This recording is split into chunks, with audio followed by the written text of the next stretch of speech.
Halo, selamat pagi dan selamat siang, mahasiswa proses bisnis dan pemodalan sistem informasi. Kita bertemu lagi secara virtual dalam pertemuan 5 ini. Semoga semua dalam keadaan sehat selalu ya. Salam sejahtera. Pada pertemuan ini, kita akan membahas tentang identifikasi masalah dan bagaimana cara membuat fishbone diagram. Tujuan pembelajarannya adalah supaya mahasiswa memahami identifikasi masalah serta dapat membuat fishbone diagram. Topik pembahasan pertama adalah model identifikasi penyebab masalah. Salah satunya adalah dengan menggunakan fishbone diagram. Fishbone diagram sering disebut cause dan effect diagram atau Ishikawa diagram. Ishikawa diagram karena fishbone diagram ditemukan oleh Kaoru Ishikawa. Anda dapat mencarinya secara mandiri di mesin pencari tentang Ishikawa diagram atau Kaoru Ishikawa ya. Lalu fishbone diagram sering disebut dengan cause dan effect diagram karena di dalam fishbone diagram ini menjabarkan sebab dan akibatnya. Sehingga fishbone diagram sering digunakan untuk mengidentifikasi masalahnya dan juga berbagai potensial dari suatu efek masalah. Masalah dapat dipecah menjadi sejumlah kategori yang berkaitan sehingga nanti akan ketemu efek diagramnya. Beberapa langkah pembuatan fishbone diagram. Yang pertama adalah menyepakati pertanyaan masalah, identifikasikan kategori-kategori, menemukan sebab-sebab potensial, mengkaji dan menyepakati sebab-sebab yang paling mungkin. Mari kita bahas yang pertama. Yang pertama adalah menyepakati pernyataan masalah. Pernyataan masalah disebut dengan problem statement. Pernyataan itu diinterpretasikan sebagai efek secara visual dalam fishbone, seperti kepala ikan. Di dalam fishbone diagram, di sebelah kanan paling ujung itu kita sebut dengan kepala ikan. Itu adalah efeknya atau sebabnya ya, akibatnya yang paling global gitu. Nah, kalau dalam studi kasus ini adalah bahaya potensial pembersihan kabut oli. Langkah kedua adalah mengidentifikasikan kategori-kategori. Seperti yang diinterpretasikan dari yang mewakili sebab utama dari masalah, maka sebab atau cause itu secara visual seperti tulang-tulang ikannya. Kalau tadi efek adalah kepala ikan, maka kategori-kategori ini adalah tulang-tulang ikannya, yaitu cause atau sebab-sebab utama. Nah, kategori-kategori yang dapat digunakan itu ada 3 kategori atau 3 golongan. Yang pertama kategori 6M. Kategori 6M ini biasanya digunakan dalam industri manufaktur. Apa saja 6M itu? Ada machine, method, material, manpower, measurement, dan mother nature. Sedangkan kategori 8P itu biasa digunakan dalam industri jasa, baik jasa penjualan maupun jasa pembelian ya. Yaitu apa saja 8P? Product, price, place, promotion, people, process, physical evidence, productivity, dan quality. Sedangkan kategori 5S biasa digunakan dalam industri jasa yang lebih ke arah supplier ya. Ada surrounding, supplier, system, skills, dan safety.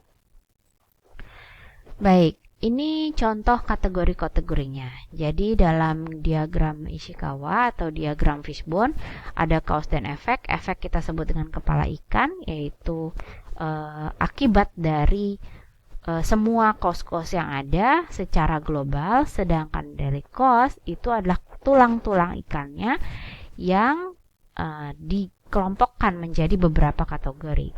Contoh di sini adalah menggunakan kategori yang 6M. Ada method, material, machine, dan man. Langkah ketiga adalah menemukan sebab-sebab potensialnya. Jadi yang tadi tulang-tulang ikan dikategorikan, maka langkah berikutnya adalah mencari sebab-sebab potensialnya sehingga diuraikan. Sebab-sebab dari kategori itu diuraikan. Jadi ada tulang-tulang kecil dengan cara brainstorming. Nah, misalnya kalau efeknya adalah bahaya potensial pembersihan kabut oli, maka cause yang tadi 6M maka dapat dirincikan lagi, dijabarkan lagi tulang-tulang kecilnya atau duri-duri kecilnya. Ya, nah di sini ada misalnya kategori metode. Ya, dalam salah satu kategori metode, salah satu cause dan efek atau sebab akibatnya adalah prosedur salah karena prosedur tidak diupdate. Jadi prosedur salah ini adalah cost-nya, cost yang kecil-kecilnya. Kemudian prosedur tidak diupdate ini why-nya atau efeknya apa ya? Kalau prosedur salah gitu, karena mungkin prosedur tidak diupdate ya. Nah, langkah keempat yaitu mengkaji dan menyepakati sebab-sebab yang paling mungkin. Mencari lagi sebab-sebab dari kategori. Jika sebab muncul lebih dari satu kategori, merupakan kemungkinan petunjuk sebabnya yang paling mungkin. Kemudian dikaji kembali menggunakan daftar atau tabelnya ya. Contohnya seperti ini. Ada possible root cause dan ada discussion, dan apakah root cause yes atau no. Ini salah satu cara untuk mengkaji dan menyepakati sebab-sebab paling mungkin. Boleh tidak pakai tabel, Bu? Boleh saja sih gitu ya. Jadi kalau misalnya Anda sudah bisa menjabarkan sebab dan akibatnya, maka tidak perlu menggunakan tabel sebab akibatnya. Nah, ini salah satu contoh bagaimana mencari sebab-sebab yang paling mungkin. Ya. Nah, kita langsung saja ke contoh studi kasus. Ada 3 contoh studi kasus di sini. Yang contoh kasus studi kasus pertama adalah PT XYZ. Dia merupakan perusahaan jasa pelayanan ibadah haji yang banyak diikuti oleh masyarakat Kota Palembang. Hal tersebut dapat dilihat pada grafik yang menunjukkan bahwa jumlah jemaah haji yang telah berangkat menunaikan ibadah haji bersama PT XYZ konsisten dalam angka rata-rata 180 jemaah haji sejak 5 tahun terakhir. Ini adalah grafik 5 tahun terakhir ya. Oleh karena itu banyak masyarakat memilih PT XYZ untuk membimbing pelaksanaan ibadah haji. Namun diperlukan sebuah aplikasi untuk mempermudah bagian administrasi melakukan pengelolaan data jemaah haji. Nah, dalam cerita ini ada dijabarkan proses bisnisnya. Kita lihat, saat ini PT XYZ belum memiliki aplikasi khusus untuk pengelolaan data jemaah haji. Adapun prosedur yang sedang berjalan dengan pemanfaatan teknologi yang sudah dilakukan oleh PT XYZ adalah sebagai berikut. Dia menggunakan Microsoft Word untuk pencatatan pendaftaran. Dia menggunakan Microsoft Excel untuk pembuatan laporan dan rekapitulasi. Dia menggunakan buku besar untuk pencatatan akhir data jemaah haji. Menggunakan proyektor dan PowerPoint memberikan pengarahan manasik haji. Jadi kurang lebih menggunakan Microsoft Office untuk administrasinya dalam prosedur berjalan atau proses bisnis yang berjalan. Nah, dari uraian di atas didapatkan kelebihan dan kekurangan pada prosedur yang berjalan tersebut. Kelebihannya salah satunya antara lain sudah menggunakan teknologi komputer. Pada beberapa kegiatan ada pencatatan, pembuatan laporan, menggunakan proyektor gitu ya. Nah, kemudian berdasarkan hasil wawancara di kantor PT XYZ, inti permasalahan dari pengelolaan datanya adalah pengelolaan datanya tidak terpusat. Sehingga dapat diambil kesimpulan bahwa permasalahan yang ada adalah 1. Data sering hilang dan berubah tanpa ada koordinasi dari pihak yang berkepentingan. 2. Sering terjadinya kekeliruan penginputan dan duplikasi data yang diinput. 3. Pencarian data pembayaran serta data jemaah sering tertukar seperti foto jemaah haji dan jemaah haji lainnya. Nah, maka dibuatlah aplikasi pengelolaan data agar mempermudah bagian administrasinya. Nah, dari contoh kasus tersebut kita bisa lihat bahwa ada beberapa masalah yang ditemui, ada juga beberapa keunggulannya ya. Beberapa masalah yang ditemui kurang lebih ini ada kesimpulan poin-poin masalahnya. Kemudian Dari situ kita bisa dapat bahwa kita coba membuat table cost dan efeknya ya. Costnya apa, keterangannya potential cost, apakah most possible cost ya. Kemudian penggunaan komputer, dia pakai komputer tapi belum optimal, misalkan tidak ada jaringan, tidak ada sistem ya, hanya dengan Microsoft Office misalnya.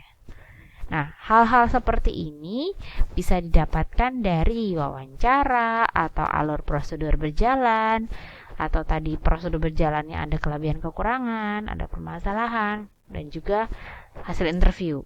Sehingga didapatkanlah hasil cost dan efeknya. Nah, kemudian dari situ dibuatlah si fishbone-nya. Ya, pada bagian kanan, ini contoh fishbone-nya. Pada bagian kanan ini adalah kepala ikannya.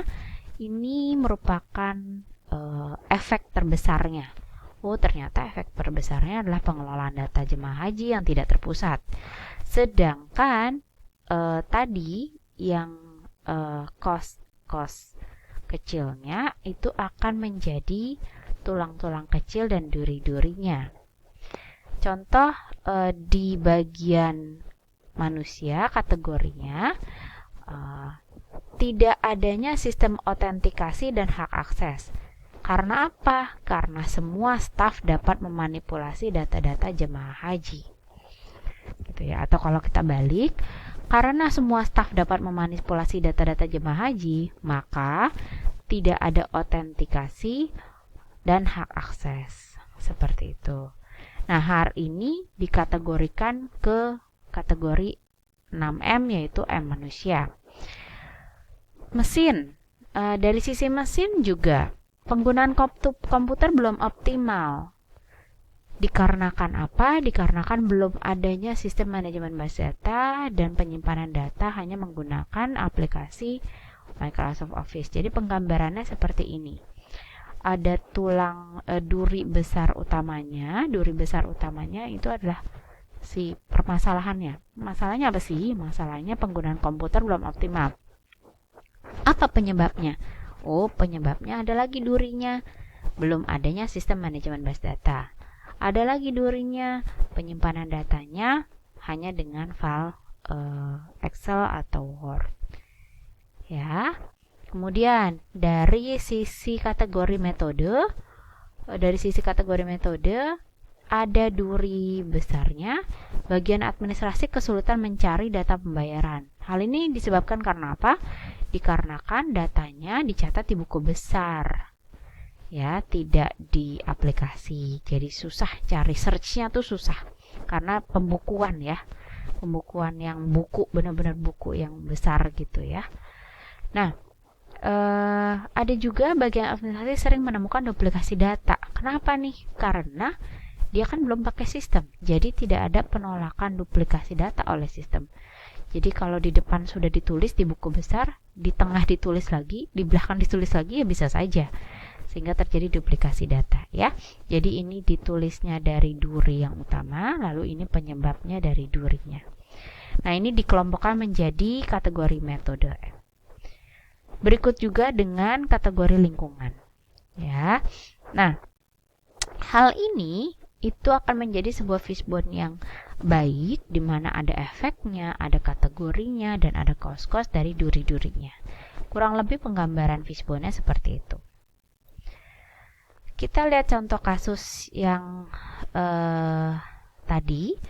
Dari analisa fishbone di atas didapatkan bahwa sebab yang paling mungkin yang menyebabkan pengelolaan data jemaah haji tidak terpusat adalah tidak ada sistem autentifikasi dan hak akses.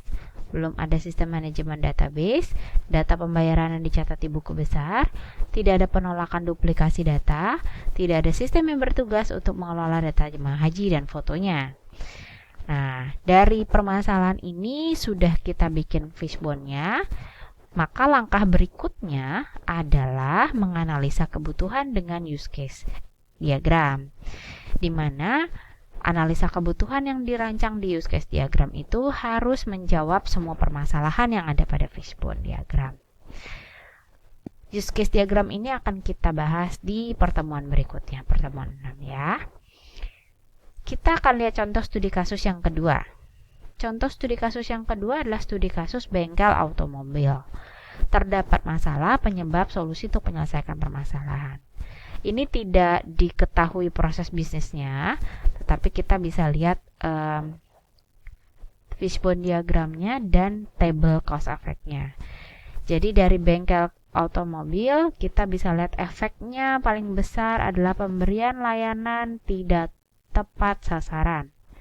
Rupanya dikategorikan menjadi 6M yang digunakan adalah 4: manusia, metode, material, dan tools.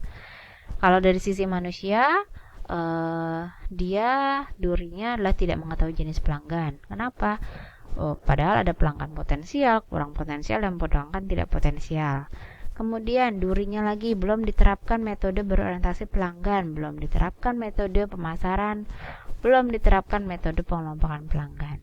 Boleh nggak Bu durinya ini tidak punya duri lagi atau cost yang lain? Sebenarnya boleh saja, tetapi kurang detail ya. Jadi misalnya nih, belum ditetapkan metode pemasaran, mungkin karena belum banyaknya promosi, sehingga seharusnya bisa dapat duri lagi di sini ya. Cost lagi karena apa? Belum adanya strategi pemasaran yang tepat, misalnya seperti itu. Nah, seperti di teknologi atau tools, belum ada teknologi pengelompokan pelanggan. Ini sebenarnya bisa juga didetail lagi ya, gitu. Baik, dari sini kita bisa lihat masalah utamanya adalah pemberian layanan tidak tepat sasaran, dan penyebabnya tadi metode-metodenya yang kategori-kategorinya yang digunakan. Kita akan lihat di studi kasus yang ketiga. Nah, contoh studi kasus ketiga ini diambil dari salah satu studi kasus bimbingan tugas akhir mahasiswa saya ya. Dia mengambil studi kasus toko Indah Fashion, penjualan celana panjang maupun pendek pada ITC Cempaka Mas. Di sini sudah diketahui proses bisnisnya. Mari kita lihat. Toko ini salah satu toko yang ramai dikunjungi pada saat pandemi. Kemudian pada saat situasi COVID menurun karena orang tidak bisa lagi datang langsung ke toko. Karena toko ini melayani penjualan offline atau fisik saja. Nah, dalam mengembangkan usahanya, toko Indah Fashion merasa sistem bisnisnya kurang optimal dan berkeinginan memiliki media promosi produk dan transaksi jual beli tanpa harus terkendala waktu dan jarak. Belajar pada COVID semuanya harus bisa online, ya. Permasalahan yang dihadapi pada umumnya yaitu toko fisik hanya berada di satu tempat saja dan banyak pedagang yang menjual jenis produk serupa. Berkurangnya potensi mendapatkan pelanggan baru dikarenakan potongan harga hanya diberikan kepada pelanggan lama. Nah, dari permasalahan yang tadi diamati, kalau kalian masih ingat kita belajar di pertemuan 2, cara pengumpulan data, ada observasi, wawancara, kemudian analisa dokumen, dan lain-lain. Nah, hal itu bisa merangkum permasalahan sehingga bisa dikategorikan identifikasi masalah. Nah, dari situ kita bisa lihat identifikasi masalahnya apa. Yang pertama, toko fisik berada di satu tempat saja, menyebabkan jangkauan area pemasaran terbatas. Jadi pelanggan biasanya berasal dari area toko aja. Yang kedua, berkurangnya potensi mendapatkan pelanggan baru karena potongan harganya hanya diberikan kepada pelanggan lama. Hal ini dikarenakan belum memiliki media promosi digital yang dimiliki oleh toko. Yang ketiga, toko fisik berada di area yang cukup strategis pada lingkungan Sana Jeans, menyebabkan banyak pedagang menjual jenis produk yang serupa sehingga persaingannya kompetitif.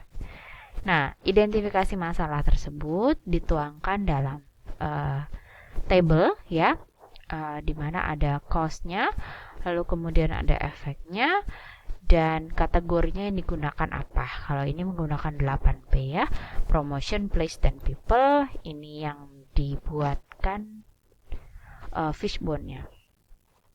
Bentuk fishbone-nya beragam ya. Kalau fishbone, jadi kalau kalian cari mandiri di mesin pencari, bentuk fishbone itu banyak. Bisa jadi yang tadi, yang ada ikannya, atau yang simple sekali seperti ini juga bisa.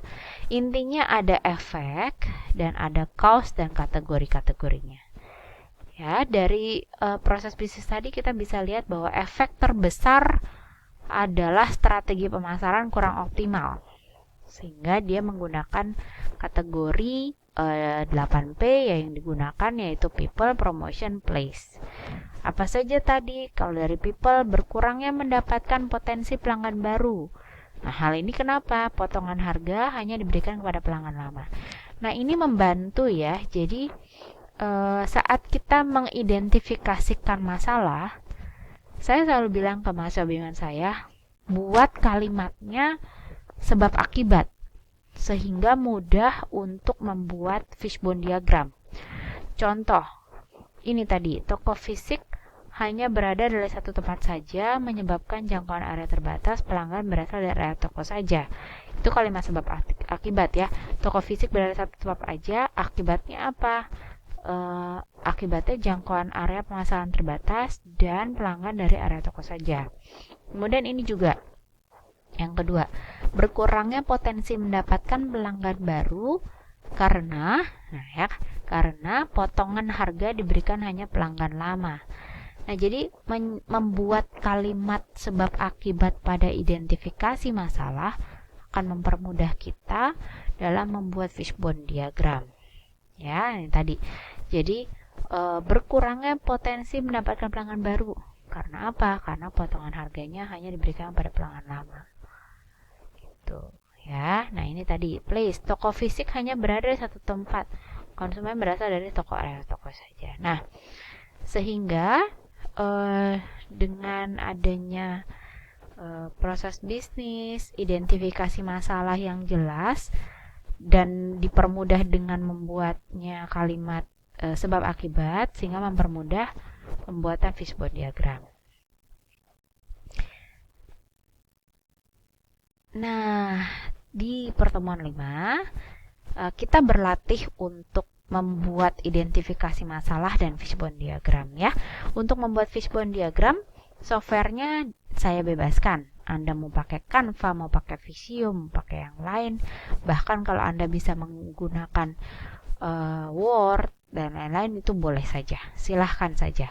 Tapi yang dibuat ada 2, yaitu identifikasi masalah dan fishbone diagram. Untuk identifikasi masalah diusahakan menggunakan kalimat sebab akibat untuk mempermudah penggambaran di fishbone diagram ya. Boleh pakai tabelnya nggak? Boleh. Boleh tidak? Boleh juga. Yang penting Anda buat identifikasi masalah dan fishbone diagram. Apa soalnya? Kita punya studi kasus ya. Penjualan pada toko online shop Xthrift. Dia menyediakan berbagai macam sweater atau hoodie yang gagal produk tapi masih terjamin kualitasnya ya. Thrift ya, soalnya thrift ya, saya lagi menjamur ya. Nah, saat ini Xthrift hanya memasarkan produksi mereka melalui sosial media karena tidak memiliki website yang mendukung dengan penerapan SEO. Di dalamnya terdapat sistem pemesanan sehingga belum banyak yang mengenal produk Xthrift. Jadi hanya melalui sosmed. Masyarakat tuh senang belajar online, praktis ya, apalagi COVID kemarin juga untuk keamanan dirinya. Tetapi dengan belum tersedianya website, itu agak sulit beli online ya, karena dia sulit mengetahui barang mana saja yang tersedia gitu. Karena kalau menggunakan sosmed, dia harus DM ya kan, atau harus tanya chatting ke penjualnya, masih ready nggak, stoknya berapa. Tapi kalau pakai website sudah ada langsung tersedia stoknya gitu ya. Serta kurang maksimalnya penjualan Xthrift karena belum banyak masyarakat yang tahu akan keberadaan Xthrift sebagai salah satu toko online shop. Selain itu, si pemilik owner juga memiliki permasalahan seperti tidak terperincinya daftar produk dengan baik dan sering terjadi kesalahan dalam proses pemesanan. Hal ini terjadi karena kesalahan mencatat data pesanan yang masih manual. Sering terjadi kesalahan dalam melakukan rekap transaksi pelaporan. Nah, ini adalah cerita proses bisnisnya. Nah, tugas Anda adalah silahkan buat identifikasi masalah, kemudian buat fishbone diagramnya dengan softwarenya bebas. Identifikasi masalah, saran saya adalah menggunakan kalimat sebab akibat untuk mempermudah di fishbone-nya ya, cari cost dan efek. Nah, setelah itu dalam membuat fishbone diagram itu Anda tentukan mau pakai kategori yang mana. Mau pakai kategori yang 8P atau 6M. Yang 5S sih jarang banget ya. Karena ini kan penjualan jasa ya, jasa penjualan. Jadi biasanya kalau nggak pakai yang di 8P gitu ya atau 6M. Jawaban dikumpulkan dalam bentuk file PDF, beri nama file nama NIM tugas P5 PDF, lalu kemudian unggah pada e-learning sesuai dengan petunjuk e-learning. Jadi Anda harus memperhatikan petunjuk pengumpulan dan petunjuk waktu batas pengumpulannya. Terima kasih semuanya, selamat mengerjakan, selamat belajar, selamat berarti. Salam budi luhur.